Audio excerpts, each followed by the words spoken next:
À Madagascar, la crise politique s'intensifie. Le ministre des Armées, Manonsoa Deramasijaka, a reconnu ce 12 octobre le général Desostène Pikoulas comme nouveau chef d'état-major nommé par les mutins. Un changement majeur qui intervient après les événements de la veille. Samedi 11 octobre 2025, la jeunesse malgache mobilisée depuis le 25 septembre a réussi à prendre la place du 13 mai. À cette occasion, des soldats du corps d'armée, des personnels et des services administratifs et techniques CAPSAT ont rejoint les milliers de manifestants dans les rues de la capitale Antananarivo. Ils ont appelé les forces de sécurité à refuser les ordres de tirer sur la population et ont condamné la répression policière récente. Après l'évolution de la situation ce 12 octobre, la gendarmerie, la police et les autres forces armées du pays ont décidé de ne plus obéir aux ordres du président Andry Rajoelina. D'abord, quelle est l'origine, la nature de cette crise?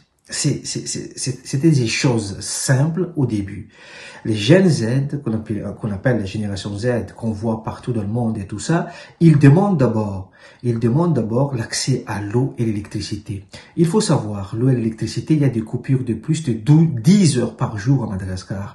Tous les jours, l'électricité. Et l'eau, il y en a même, ça fait 3-4 mois qu'il n'y a pas d'eau. Alors, c'est le minimum vital. Donc, c'est la revendication de ces jeunes-là en disant, nous, on ne peut pas faire nos études correctement à l'université, on ne peut pas affronter notre vie correctement, il y a des problématiques avec de l'eau et l'électricité, alors on va se manifester. On va se manifester, on va dire au monde entier ce qu'il y a et ce que nous subissons ici à Madagascar. Le ralliement de la CAPSAT en faveur des manifestants le 11 octobre affaiblit le président de la République qui a affirmé dimanche qu'une tentative de prise du pouvoir illégale et par la force était en cours dans le pays.